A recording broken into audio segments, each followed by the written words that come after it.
అలా తిరుగుతుండగా కళావతి ఒకరోజు ఒకరింట్లో సత్యనారాయణ వ్రతం చేస్తుంటే చూసి చివరి వరకు ఉండి తీర్థ ప్రసాదాలు తీసుకొని ఇంటికి వస్తుంది. ఆలస్యంగా ఇంటికి చేరిన తన కూతుర్ని ముందు విషయం వినకుండా నానా దుష్బలాడుతుంది తల్లి. తర్వాత విషయం విని తన తప్పు తెలుసుకుంటుంది.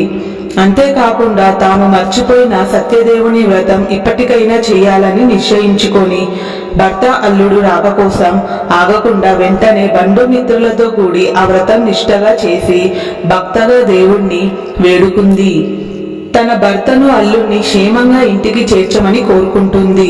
పశ్చాత్తాపానికి మించిన శిక్ష లేదని, లీలావతి పశ్చాత్తాపానికి భక్తి శ్రద్ధలకు కరిగిన సత్యదేవుడు వెంటనే తగిన చర్య తీసుకున్నాడు.